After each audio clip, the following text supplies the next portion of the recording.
Les saluda Víctor Hugo Martínez Mesa. Estamos transmitiendo en vivo Panorama Informativo. Y está con nosotros pues un invitado de lujo. Está con nosotros nuestro amigo, el licenciado Mauricio Cánovas Moreno. Él es delegado federal del trabajo. Licenciado, buenas tardes. Buenas tardes. Resulta que tú tienes una gran responsabilidad, sobre todo en esos tiempos que se habla de una reforma laboral, que ha sido muy polémica, muy cuestionada, pero ¿qué hay de bondades de esa reforma laboral que se habla? Bueno, es una respuesta a lo que muchos sectores de la población han planteado.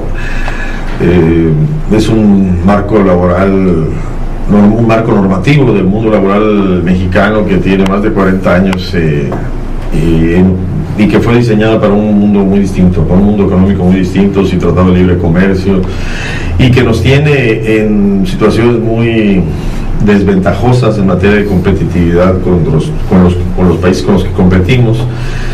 Tenemos temas como el de la productividad laboral, que es la palabra productividad con dificultad se menciona tres veces en la ley vigente, y ninguno la palabra competitividad, ¿no? Eso es parte de un análisis, y tenemos pues se puede decir que en el análisis económico que se hace de la población laboral, de la población en estado en condición de trabajar en México, nos alcanza todavía alrededor de 9 años más de bono demográfico, ¿no? Se dice bono demográfico a ese incremento de población de jóvenes en condiciones de trabajar, de población antes de que empiece a disminuir como ya sucede en países desarrollados.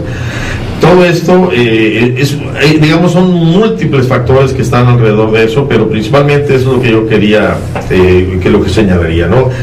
Se trata de imponer a una nueva ley, el concepto de trabajo decente que la Organización Internacional del Trabajo ha difundido, que involucra desde el tener salario digno, tener prestaciones, tener capacitación, tener seguridad y salud en el trabajo, no discriminación en materia laboral. Ese es el concepto de trabajo decente, eso se involucraría. Y los conceptos que la ley señala ahí, como te decía, desde el punto de vista desde el punto de vista de productividad, y el otro, bueno, pues también de la vida, la transparencia en materia de la vida sindical, el que se haga la justicia laboral mucho más eficiente, explícita y más eficaz, y el tener una flexibilidad laboral más adecuada a los tiempos modernos, a lo que otros grandes países han estado haciendo, incluyendo países en desarrollo con los que también hemos tenido muchas afinidades. ¿Cuáles los mecanismos de flexibilidad laboral que deben adaptarse? Pues es precisamente lo que nosotros tratamos de hacer como autoridades laborales, que presentar difundir las propuestas que están planteadas de las nuevas modalidades de contratación que se pudieran dar, y que la gente, los sectores de la producción puedan opinar sobre esta materia. Licenciado, ¿a qué se debe entonces que los grandes sindicatos están en contra del planteamiento de la reforma laboral de parte de la Secretaría que tú dignamente diriges? Yo no me atrevería a decir que todos los grandes sindicatos estén en contra. Yo creo que hay tiempo de política y hay tiempo de diálogo, ¿no? Y en la primera salida de la reforma laboral no tuvo la suerte necesaria, pero ahora estamos fortaleciendo los mecanismos de diálogo social. Se está insistiendo en que se dialogue, ¿no? Las organizaciones sindicales han salido a decir, bueno, vamos a hacer una reforma laboral, pero vamos a dialogarla, vamos a plantearla, y esa es la respuesta que en el Congreso debe haber, ¿verdad? Sobre todo en la jornada, discuten ellos que no debe ser por horas tipo Estados Unidos, sino que debe ser lo que es la jornada de 8 horas. Es parte de lo que se discute, sí, los contratos por temporada, los contratos a prueba, los contratos vía capacitación. Eso es un dilema que nuestro país tiene, ¿verdad? Tratar de que las mejoras en el ingreso de los trabajadores está asociado a una mejora de la productividad y no a la asociación de un escalafón ciego, que ha sido quizá uno de los reflejos de un sistema que ya no se ajusta a lo que la competitividad requiere. Pero ciertamente es importante la advertencia sindical, por eso insisto en lo que es el diálogo social.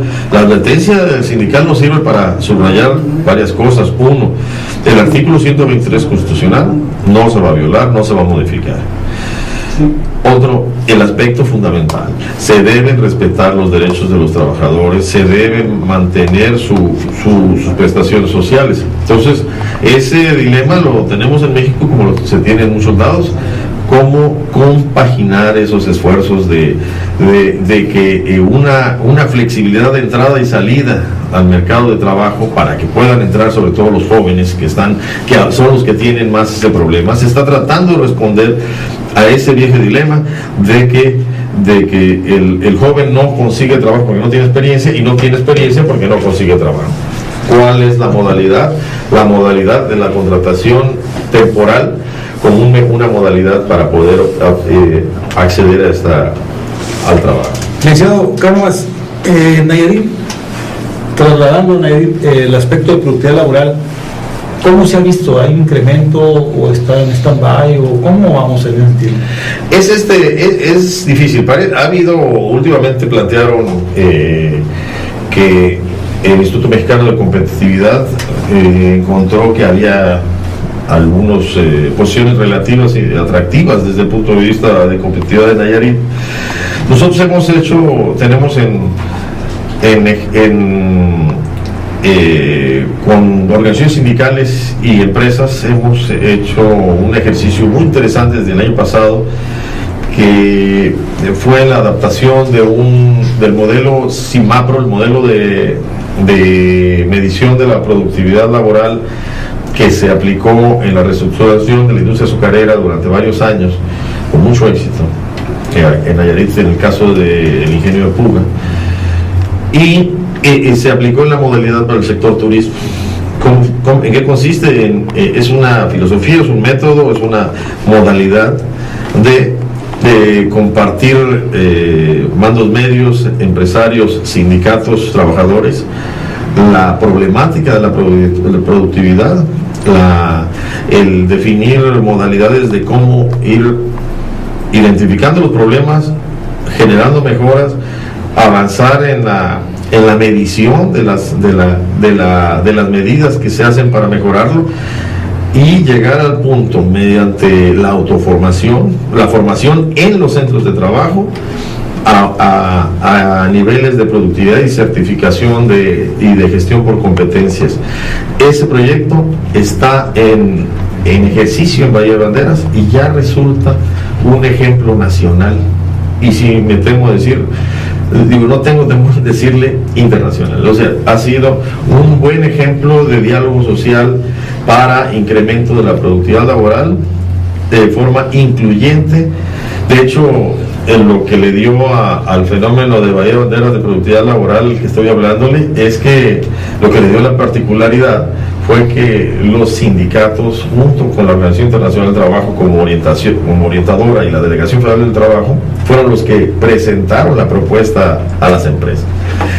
Interesante la temática, y bueno, pues vamos a irnos a un espacio y luego continuamos con otros temas de gran interés para la gente que nos está viendo, pues realmente nos dé continuidad a esto.